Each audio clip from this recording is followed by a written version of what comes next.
2. Okay. 3. Okay. Here we go. Shalom Aleichem, everybody. Take a deep breath. We have to get ready for Pesach. Passover, you know, every single year, the way it is always understood and the way we understand the holidays is it's never a commemoration of something in the past, okay? Even though we're led to think that way, but it's not. Really what it is God has windows of influence that he opens up at different times, okay?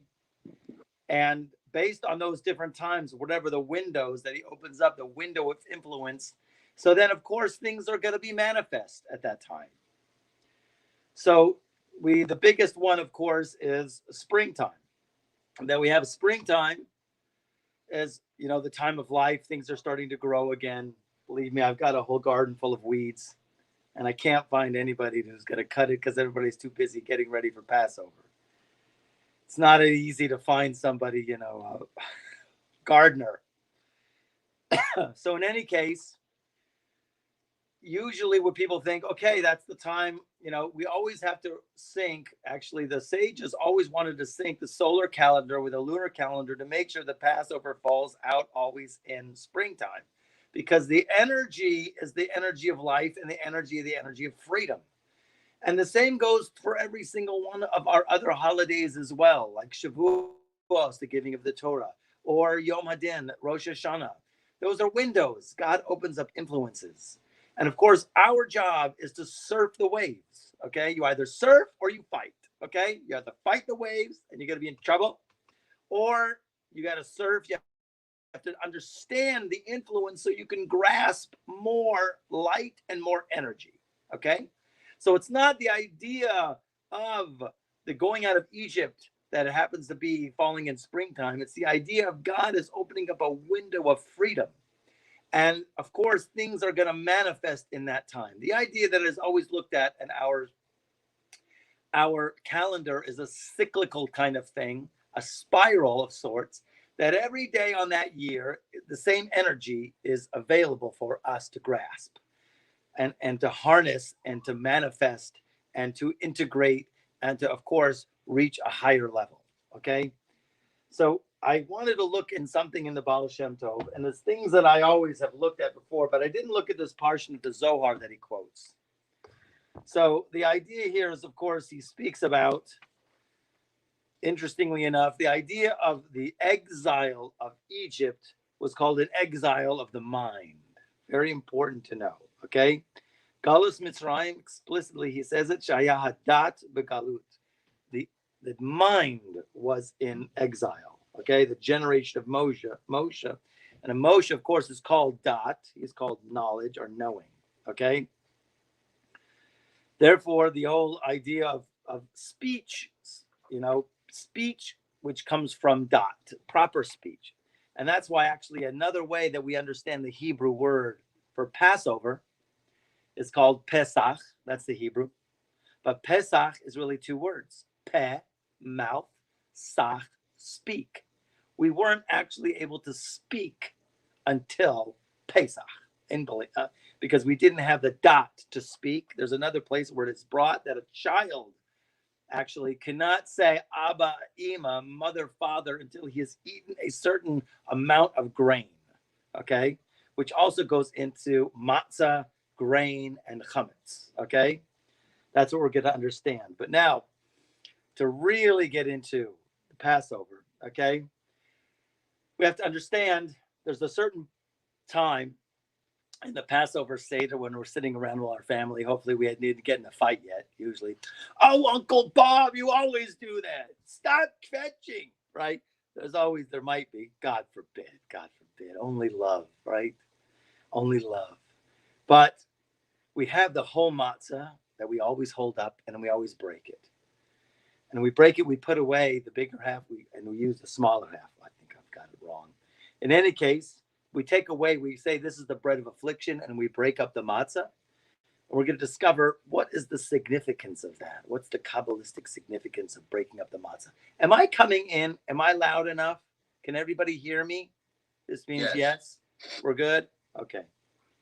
So he talks about what's called Matsushimura. Matsushimura is literally means matzah that is watched, that has been guarded. Matsushimura usually is understood always in halachic terms that this Matsushimura, it's not what most people associated. It's the round handmade matzahs, but it really has to do with the wheat.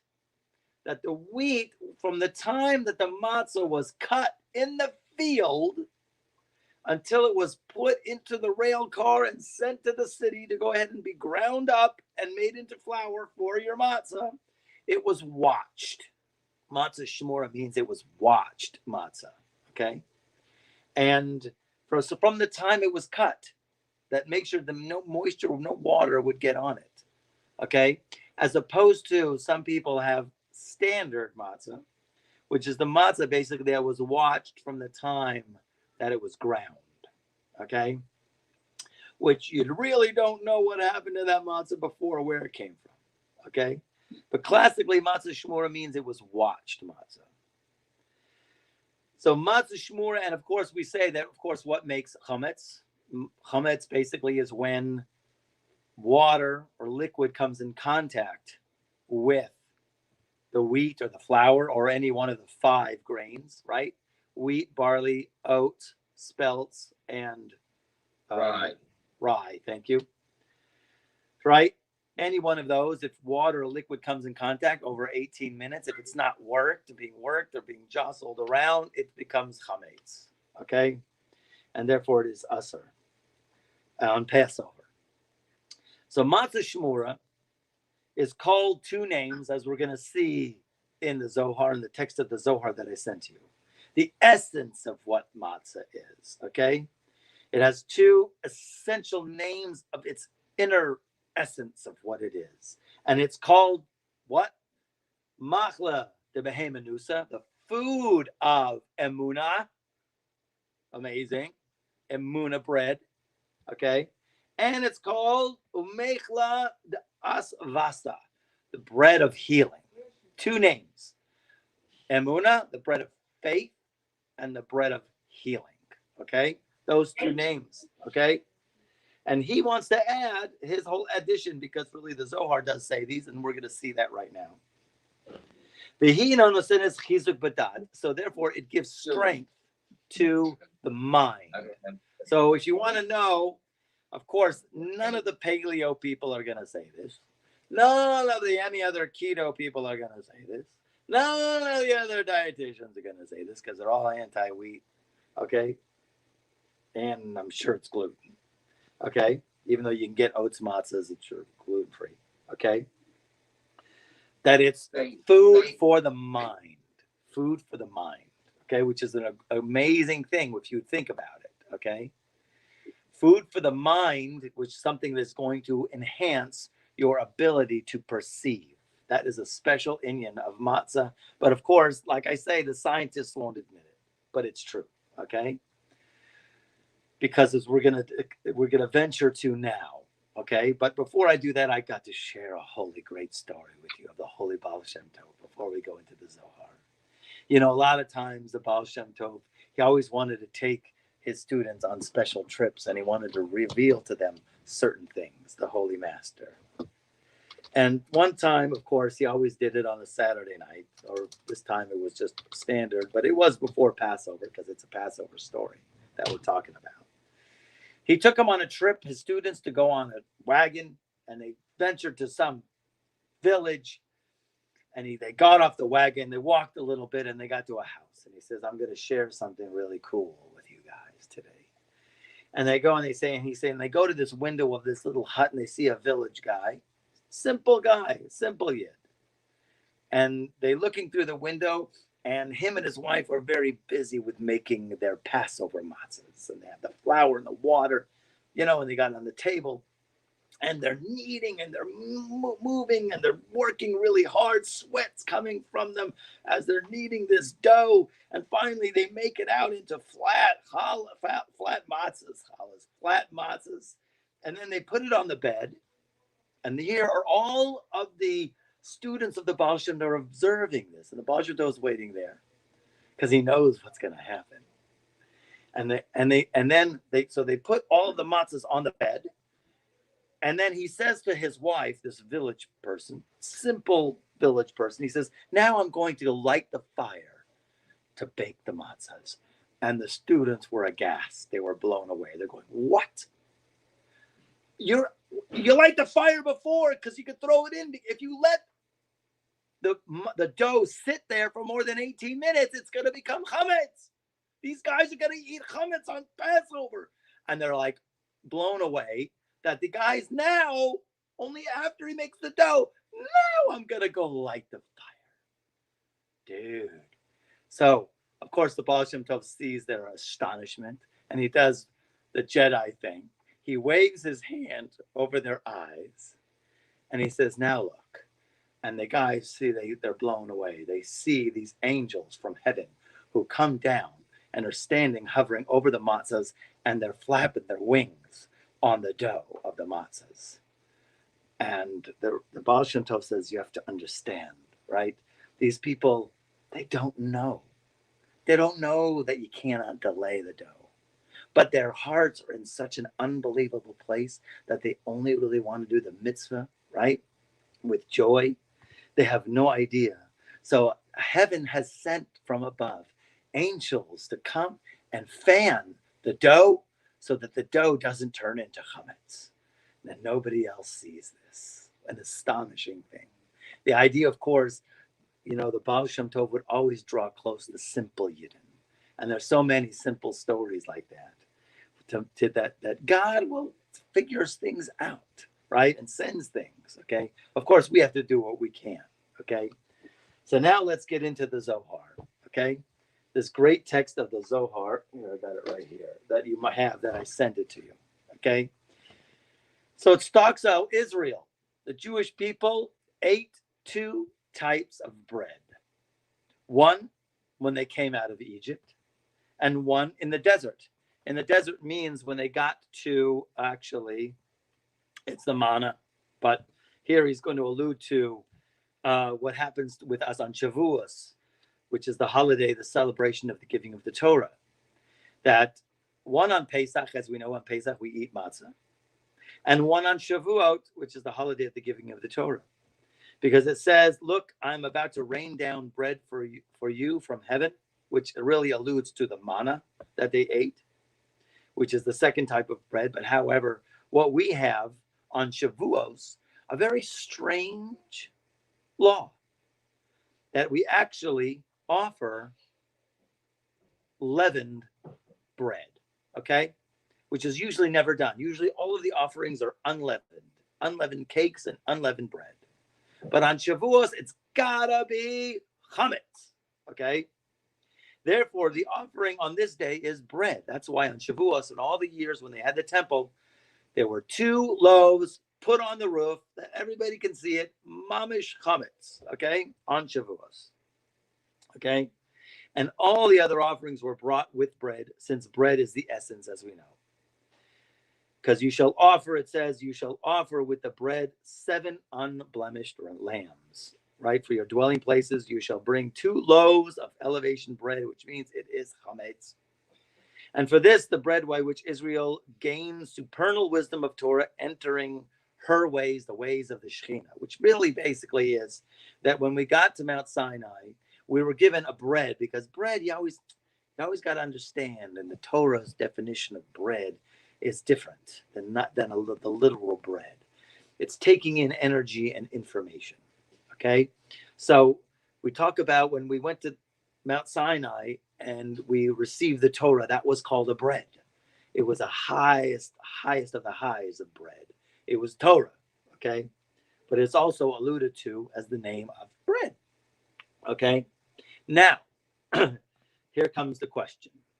One should contemplate, on Pesach, Israel left the bread called chametz, okay, leavened stuff. Really, people do understand that really it's kind of like one of those tricky kind of ideas that people discuss maybe during Passover, Was it slave food and they were eating it all along? Or was it a special food that they ate because everybody says there wasn't enough time for the dough to rise, so therefore they ate these unleavened cakes? But wait a minute, some people say it's the bread of affliction that we ate in Egypt. Wait a minute, were we eating it before, or is it a new kind of bread? Okay, little bit confusing, but the Zohar seems to say that in Egypt they were eating chametz, okay? And we have the warning, actually chametz is an allusion to, according to the Zohar, the klipot, okay? And there's two kinds of klipa, okay? As we know, there's the male concept of klipa, and then there's the female concept of klipa, okay? Which is the shells, the husks, the things that distract us from our mission, okay? So as it says, it's written, no chametz, leavened stuff, shall be seen in your habitations, right? And also there's another verse which says, whoever eats chametz, right, will be cut off from his people. Really, the Hebrew is alluding to the masculine and feminine levels of chametz that we have to avoid during Passover. But you have to get rid of all your chametz. It's such a grueling kind of thing. Ay gevalt, right? Baruch Hashem. If your mamish, if your wife is going crazy, it's a good thing. It's a good thing, okay? And if you're one of the wives who are going crazy, it's a good thing, okay? I'm telling you, the women in those days and what the people have to do to overturn their kitchens. Some people have the Pesach kitchen. I love you people. I dream about a Pesach kitchen, okay?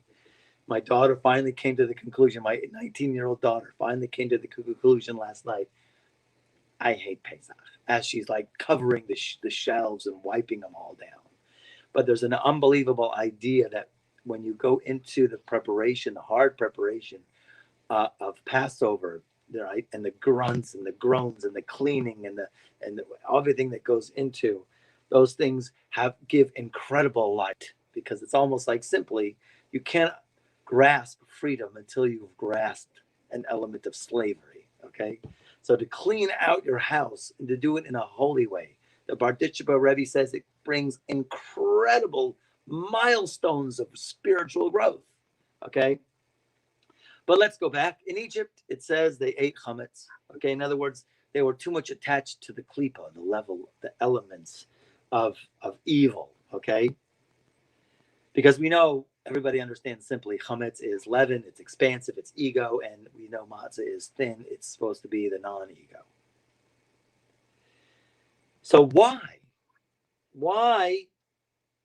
right? Why do we all of a sudden on Passover have to desist from these chametz? If they ate it in Egypt, why do we have to leave it? What's the big deal? Have matzah and chametz, right? So why? So it says, in honor of that bread called matzah, which is the Shekhinah, now that Israel has attained a higher bread, shouldn't chametz have been abolished and not been seen at all? In other words, when we left Egypt, we had to eat this matzah. Okay, we had to make the separation from chametz that we ate in Egypt. And because there wasn't time for the bread to rise, so we had these flat cakes, flat bread. And then on Shavuos, or the giving of the Torah, we went back to chametz. Wait a minute, why? If chametz is evil and chametz is klipa, why shouldn't we eat matzah all year round? If it's the anti-ego bread, avoid it altogether, right?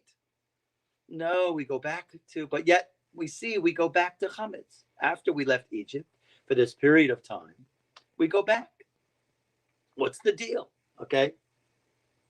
So further, this offering was chametz, as we know on Shavuos. It is written semolina, which is an interesting dish. They shall be leavened, they shall be baked. That's on Shavuos. And further, now on this day, the evil impulse was nullified, right? And the Torah, which is really called freedom, appeared. In other words, when we got the Torah, Mount Sinai, we got real freedom. By the way, when we said Nasav and Nishma, we got two crowns, which was freedom from death. That's right. We were totally free from the angel of death, and freedom, what we call in Hebrew, shibud malchus, which is servitude of nations, which means we would have had a level of nobility where we would not have to listen to anybody, any nation, for anything, no matter what whatsoever. Our connection to God would be so strong, we would be calling the shots and telling everybody else what to do. Okay? Not like what happened.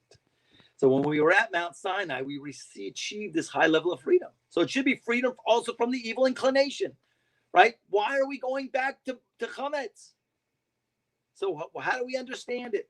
In other words, basically in Egypt, before we left Egypt, chametz. We left Egypt, matzah, and then we went back to chametz. So why go back to it? So here he goes, this incredible parable. This may be compared to a king who had an only son who became ill. One day he craved food. I don't know what kind of food. Pizza! Abba, give me pizza! Right? Or whatever. Roast Cornish hens, please. The royal advisors said, let the king's son eat this healing food, and until he eats it, no other food or nourishment should be found in the house. Clear out the house. The only thing that we're going to give you is matzah. You can also have some gefilte fish, which has a potato starch. No good brachs. Okay. Matzah. Okay. Matzah. That's all I got is matzah. The king's son. You got to eat the matzah. Okay. And so it was done. Once he had eaten that remedy, then they said to him, from now on, he can eat whatever he wants, because now that he's been healed, he can go back to eating any kinds of food, and any of that food will no longer damage him. Fantastic. So here we are opened now to the idea or the hint that this matzah is your medicine. Okay? It's the food of freedom. Freedom food. Okay? Because it allows us now, as we're going to see, to partake of the things of the world and not be damaged by it. Similarly, now let's bring this parable home. When Israel went out of Egypt, they did not know the essence and mystery of faith, emunah, what I call the power of belief, okay, which is a big one, okay? You got to think about it now, because this is what everything I always teach is the power of belief, okay? Because our beliefs create our reality. If we believe we are not so noble, if we believe, right, that, and I'm telling you, I wanted to find a whole dictionary of false beliefs that people live their whole lives out of, or the belief that we are inadequate, okay? You're going to live your life based on that belief, okay? If you believe that you are flawed, then you are flawed. If you believe you're an outcast, if you believe you're a misfit, if you believe X, Y, and Z about yourself, or anything for that matter, your brain is naturally going to find experiences which are in harmony with that belief. The idea of belief here is a very powerful idea, because we have to understand the power of what we believe. So here, when they were in Egypt, they didn't know the essence, the mystery of emunah, faith. The Blessed Holy One said, let Israel taste a remedy, and until they eat this remedy, no other food should be visible to them. Once they had eaten matzah, which is a remedy for entering and knowing the mystery of faith, right? So then the Blessed Holy One said, from now on, chametz is suitable for them, and they may eat it because it cannot harm them, okay? Especially since on the day of Shavuot, a different kind of bread is available to us. This cosmic bread, which is Torah, the cure of everything, the cure for all. Torah, my Rosh Yeshiva, Zecher Tzadik Livracha, believe Torah cures everybody, right? That's why he took any nutcase into his yeshiva, because he says that Torah is going to cure him, okay? We're still waiting for some people, okay? But here we have, hit right a smack us in the face. The idea, the concept that matzah is a healing remedy. It is the bread, the food of healing, and it is the food of faith. Can you imagine now? It was, we have laws in terms of how fast you have to eat your chametz. There's a 2-minute rule. Don't even go there. Okay, I'm telling you, I was in a yeshiva where we were going by the sheet of the view of the Chazon Ish, was this one rabbi, who held you have to eat like a half or 3/4 of a piece of matzah in 2 minutes, okay? Don't try it at home. It won't, okay? And some people, it's 4 minutes, and then it's 9 minutes. 9 minutes. You have to eat 9 minutes. A kazayas in 9 minutes, or 2 kazasim, sorry, in 9 minutes. Okay, that's the law, which is about a half a piece of matzah. Okay, if it's thin, thick, there's different things. There's different shitas. You can go to your local rabbi for the exact measurement. Some people will weigh it. Don't go crazy. Don't go crazy, because someone told me they were at Shlomo Carlebach, his Passover Seder, and they saw how he eats matzah. Just enjoying every single bite, just savoring the bite of matzah. I hope you like matzah, guys, okay? If not, then you have to pray that you acquire the taste. I pray my kids, I don't know why. None of my kids like matzah. I love matzah, okay?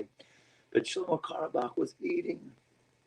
Rabbi Carlebach was eating the matzah because, you know something, every bite of matzah is another level of emunah. Can you eat it like that? A higher level of emunah, a greater healing.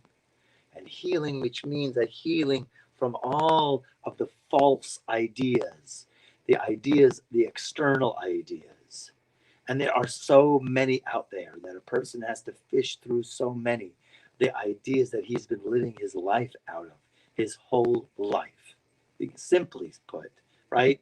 We know that the evil inclination enters a person from the time that they are born until they are 13. And then the good inclination comes.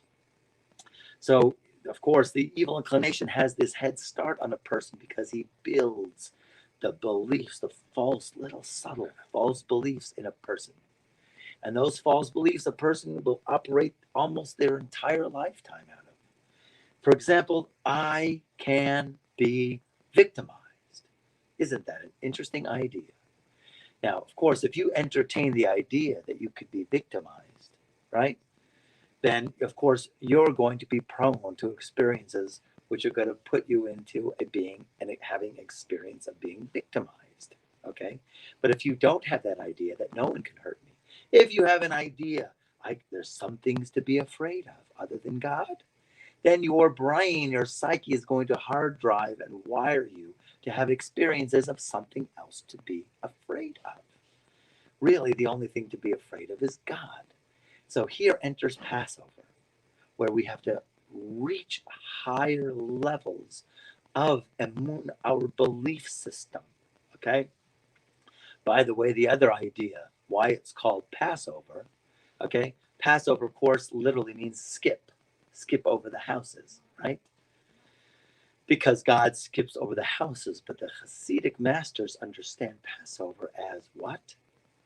As you get to skip levels of your growth. Normally, when a person wants to grow, they grow in steps. You have to go in steps. Here's a step, here's a step, here's a step. You have to go from A to B and B to C and C to D. On Passover, you get to skip all of those steps and you get to be at the highest now. You are already at the highest level of emunah. At such a high level of emunah, the potential is there for you to be at that such high level of emunah, right? And thank God for the matzah, because the matzah is the bread of emunah. Every single bite, a higher level of emunah. And the highest level of emunah is what? There's nothing else other than Ein Sof. I am connected to the unlimited creative consciousness of the universe. And of course, you can always play around with whatever statement that is going to mamish tickle your inside, your panemius, to get you vibrating on the highest level of emunah, such as, is there any place where the completeness of God ends and I begin? Right? And now the idea here is on Seder night, on Passover night, to try to entertain those ideas, even if it's just a little bit here and there, to go ahead and think and contemplate God is all there is. That means every single thing that I am viewing, my table, even though they're fighting aunt and uncle. They've always been bickering for years, right? And somebody else, my kids are always bickering. That's it. Like an old married couple, my kids would bicker, right? That's all part of the Shekhinah, right? And when your wife says something, that's the Shekhinah talking. Your husband, that's the Shekhinah talking to you. So the Shekhinah is all around you. You are bathing in an endless sea of divine experience. That's where we get to. As a matter of fact, there's a halacha. The halacha says, the Ramah, my ancestor, Rabbi Moshe Isserlist, who wrote in the Shulchan Aruch, he writes that if a person works on himself, on his emunah, to such a level that when it comes time, when he opens the door for Elijah the prophet, and it writes it explicitly in the law books, it's explicit in the Code of Jewish Law. When he opens the door for Elijah, if his emunah is on that right frequency, Mashiach comes, right? I used to do that, actually. I still do. I dress in a white beard. I go out, and I went to Rabbi Scheinberg's house once, right? After I did my own shtick, right, with my own family, we were done. I said, let's go visit. Let's go crash some Seder. So, of course, I come in with a beard. Hello, I'm Elijah. Mashiach is coming, so we can all now, we're going to now single file head out and, things like that. Of course, they didn't buy it because they were like, huh? Who are you? Okay. So sometimes if Elijah comes and smacks us in the face, who says we would recognize it? Okay. So here we are. The idea here is that when we were in Egypt, of course, we were damaged very much by the external forces, and we were fed a lot of crud, which means a lot of beliefs, a lot of false beliefs, a lot of outside ideas that are not necessarily in line with the Torah principles, that are not necessarily in line with God's oneness, okay? Such that I've given you already. Can you be afraid of something else, right? Is there something else other than God? Can you be a victim? No, the answer is no. I can never be victimized by anybody, okay? And so when they left Egypt, they had to eat this bread of healing and the bread of emunah because they had no concept of what is emunah. It's amazing how all of the 10 plagues, what do you think Moses was doing? What do you think the 10 plagues were doing? Why was there 10 plagues? Why couldn't you just wipe Paro out? Finished, right? No, we had to go through 10 plagues, 10 levels, 10 steps, right? Because God was showing in each and every plague, actually, to all of the Jewish people, I know you. I know where you are, right? No matter where you are, I'm with you. I'm with you.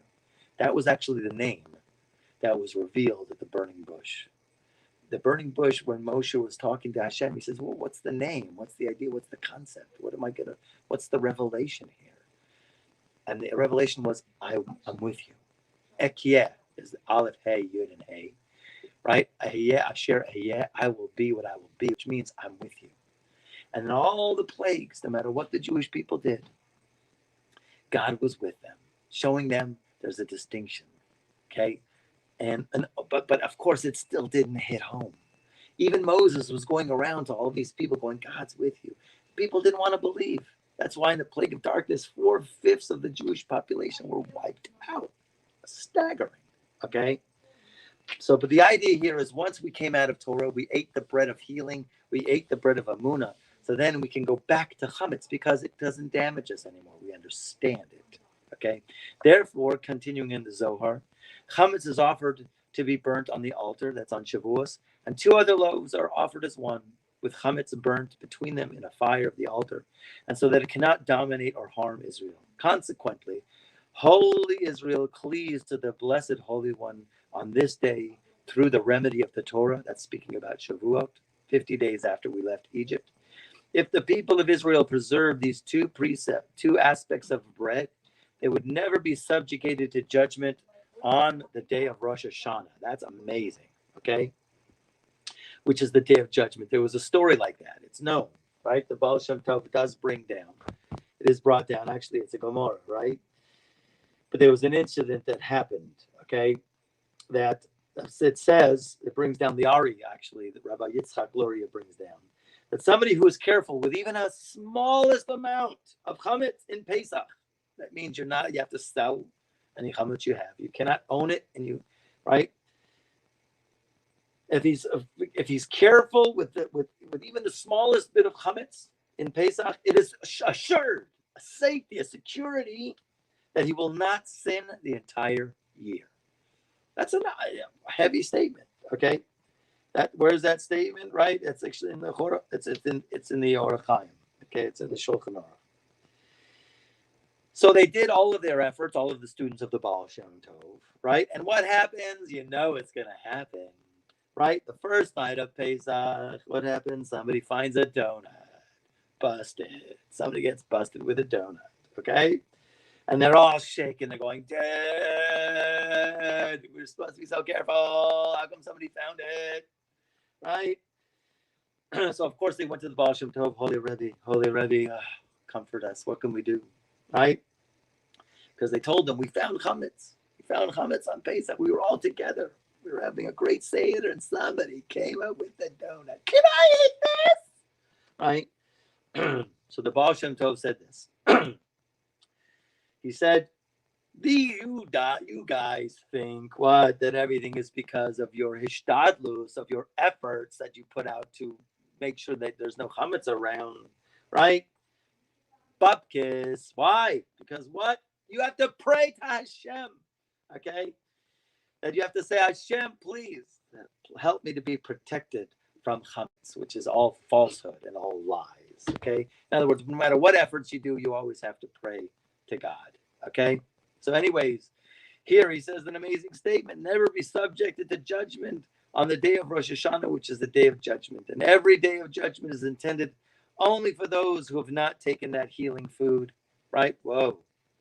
Neglecting the remedy in favor of another food, namely chametz. For on this day of Rosh Hashanah, that chametz ascends and accuses the person and vilifies him. It stands this day accusing the world, and the Blessed Holy One sits in judgment over all, judging the worlds. You better stay away from bread, cookies too, any leaven, 5 grains, okay, that touched anything, and alcohol too. You have to watch out for all kinds of chametz, okay? Therefore, when the Holy One, blessed be He, gave the Torah to Israel, He let them taste the supernal bread of that place, the cosmic bread. And from that bread, they knew and perceived mysteries of Torah so as to walk in the straight path. Those companions have already established a matter regarding these mysteries that we have mentioned. Okay, so now the idea here is, of course, that thank God that matzah we have is called the bread of Emunah, that it enhances a person's Emunah. And we said what the definition of Emunah is. The definition of Emunah is connection, your personal connection to God. Okay? Thank you, Hashem, for this mitzvah of matzah. Okay? So we have to go into what I explained above. This is something very deep that I'm going to give you now in the most dynamic thought of all. And you have to have this, actually. I'm going to put it in my book. I thought it was in there, but it's not. And this is so big. Because I remember I explained in the beginning of the class that we start off with a whole matzah, round matzah, and then we break it. Okay? And then we put away the bigger half for later, and we save the smaller half, and we use that when we make our mitzvah of eating matzah. And so I sent out last minute. If you didn't get it, just email me, and I'll send it to you. Our sages of so we say when we hold up that matzah, we say this is the bread of affliction that our forefathers ate in the land of Egypt. Yeah, some people go, boy, it's afflicting, right? So yeah, how much prune juice do you need, okay, for an ounce of matzah? So here we have this statement that I have to give you another little tidbit. This piece of Torah that I'm going to share with you comes from Rabbi, the Berdicheba Rebbe, Rabbi Levi Yitzchak ben Sarah Sasha is his name. It was a great story the once that the Baal Shem Tov came in. All of a sudden, his base midrash, everybody's sitting there learning, and all of a sudden comes the Baal Shem Tov, and he's got bags of food, and he opens up, and they have a huge meal, a very festive meal. He says, today we celebrate. And everybody sits, and they partakes, and they're going, great, man. It's good food, awesome, great. And they finally ask the Baal Shem Tov, excuse me, Rebbe, what are we celebrating for, right? And so the Rebbe says, because, we've been working very hard on trying to get this soul into this world. There's this very, very special unholy soul. And the other forces, they didn't want to let this soul come in. Because if this soul was to come into the world, it would change the whole course of humanity and it would end all the forces of evil. And I had to bargain with them in heaven to let this soul come into the world because they didn't want it. The forces of judgment did not want it. We're not going to let them come into the world. And finally, I made a bargain with them. I says, if we make him a rabbi of a shul, of a congregation, would that be enough? And they go, fine, totally. Why? Because he'd be so busy with the congregation and all the needs of the congregation, he won't have the wherewithal to spread out his amazing teachings. This man is called the Kedushas Levi or the Berditchever Rebbe.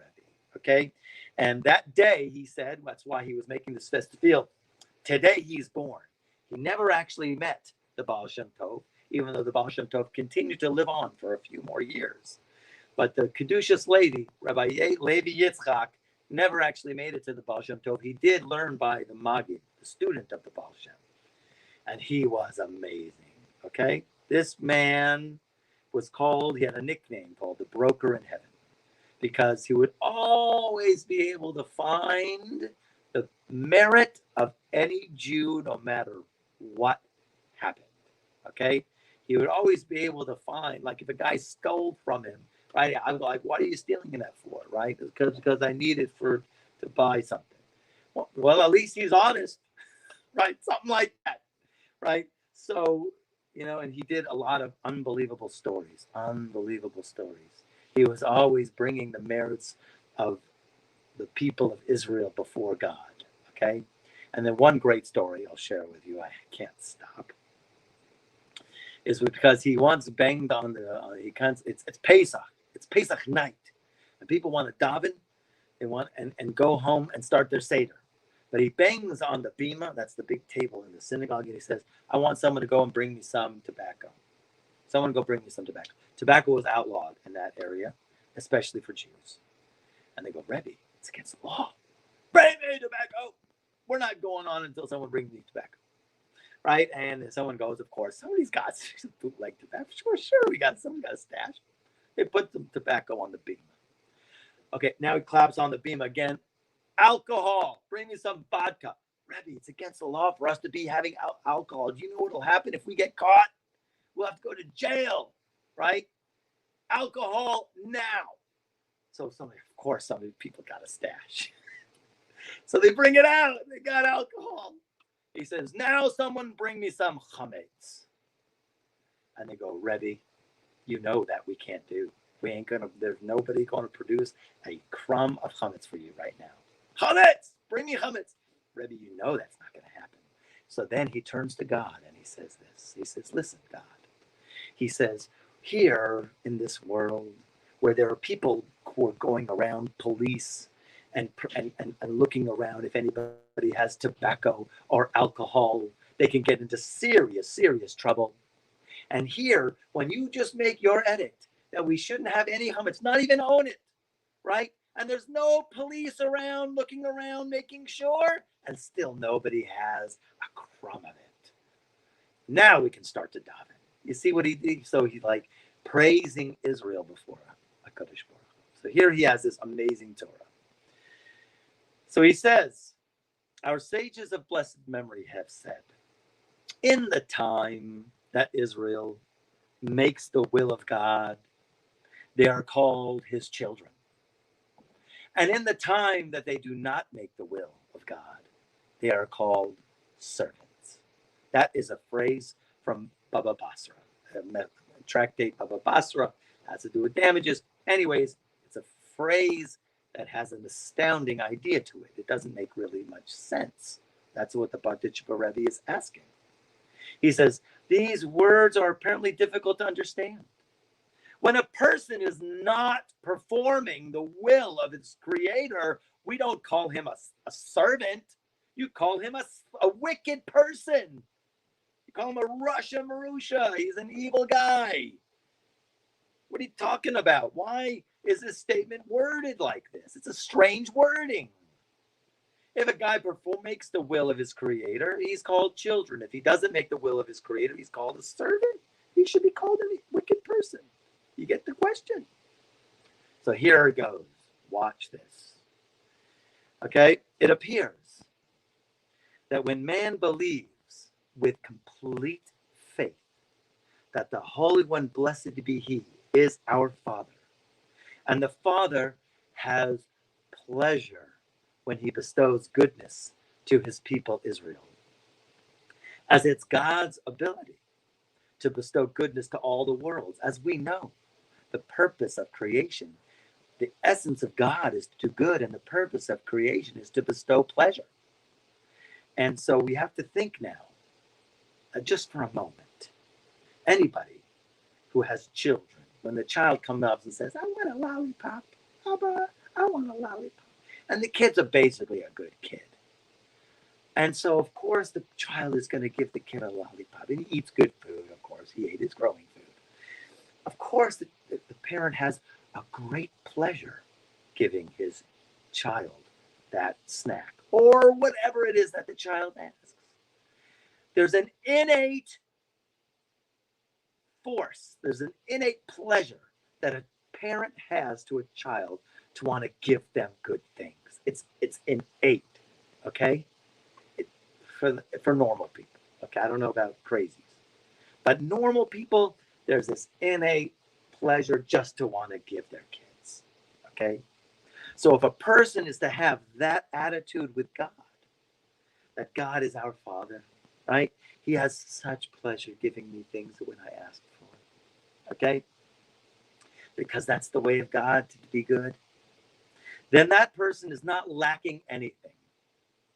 And when that person makes a request for God, that God should have compassion on His people Israel, then for certain God will fulfill that person's request.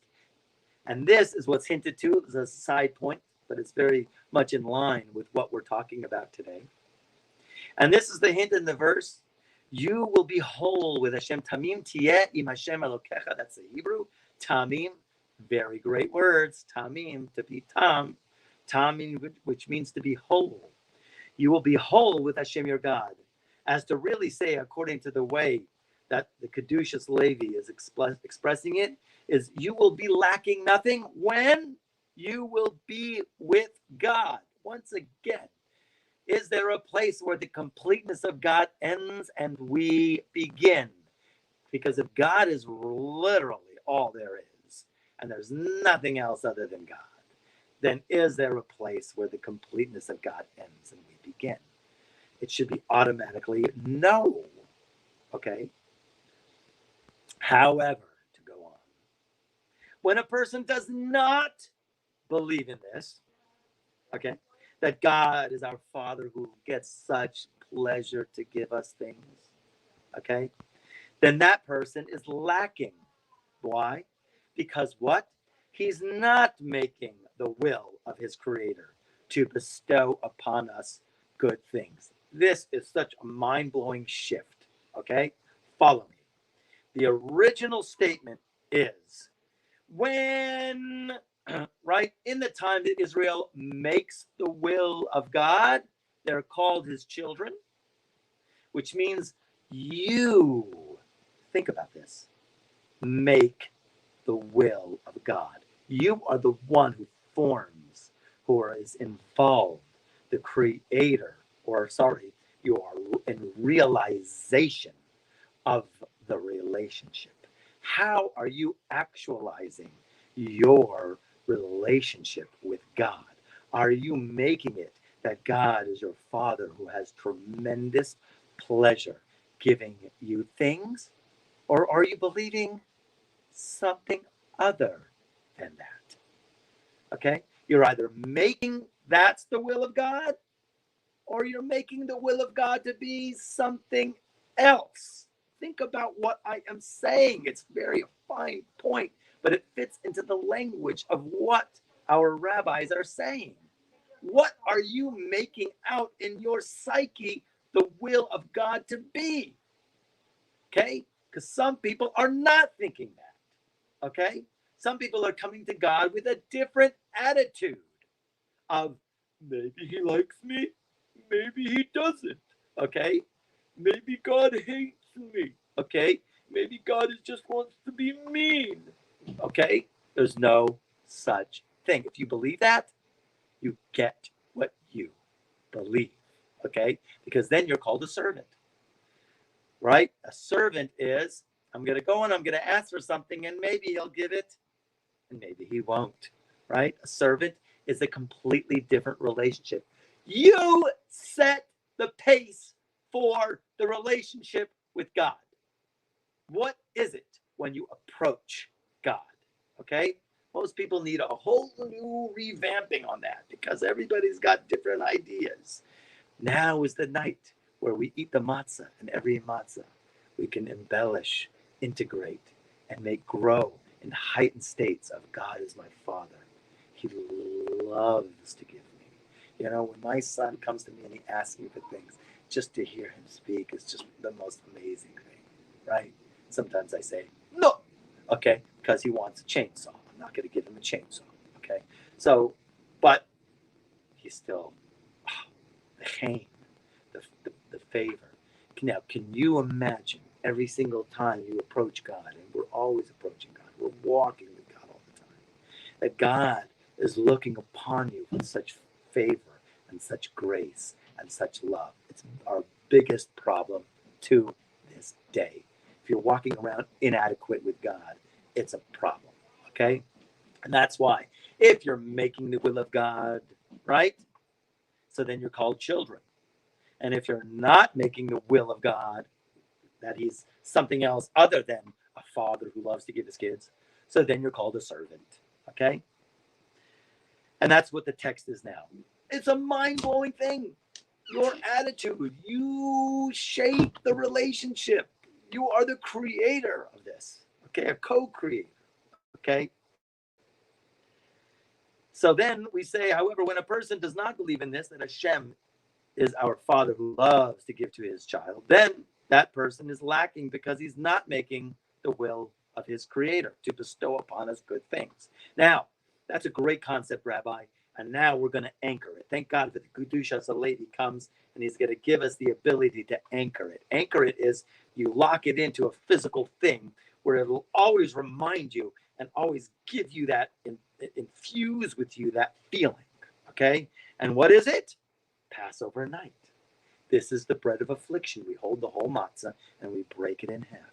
What does that mean? This is the bread of affliction called the bread of the poor. When Israel was in Egypt, they were in the aspect of smallness, small-mindedness. They were eating chametz, okay? And this is the bread of affliction. Why? Because the poor person, his mentality, we say, ein anius el badat. Might have heard that before. The only poverty is in the mind.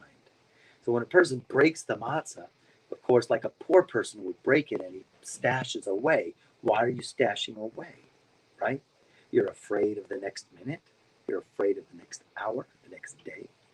Maybe, right? Maybe tomorrow there won't be. How can you entertain such an idea, right? So that's called the bread of affliction when you break the matzah into two, because the idea of the people who, when they lived in Egypt, they had that idea, okay? They lived on that mentality of maybe there won't be tomorrow, okay? Maybe there won't be in an hour from now. So on this, our wise men of blessed memory have said, bread of affliction, the way a poor person is to divide and partake of a slice, right? Because the word perusa actually in Hebrew is the same word for lacking. Broken matzah equals lacking. Whole matzah. We want to be in a whole-minded state of consciousness. The whole-minded state of consciousness is, of course, God is not going to deny us any good whatsoever. He's my Father. He loves me. He loves us. He wants to give us only good. So when we look at the whole matzah as opposed to the broken matzah on Passover, we can understand, oh yes, the bread of affliction is the idea of putting away something because of the fear mentality. But actually now we can understand that the whole matzah, to be whole, to be with God, and now to partake of the mitzvah of matzah, that it is the holy bread of Amunah, and it is the holy bread of healing that heals us from our evil inclination, and it gives us a greater level of Amunah. Chevre, on this Passover night, okay, Passover, we should jump and skip to highest levels of Amunah, where all the things that happen around us, we know it comes from God and it's totally for good. And we should only totally integrate in ourselves the deepest idea how much God loves us and favors us. And that we approach God, we should only approach God as if he's the Father who has great pleasure in giving us. Okay? And with that, we will end today. And I'll go out of this. I'll leave it. Yes, questions.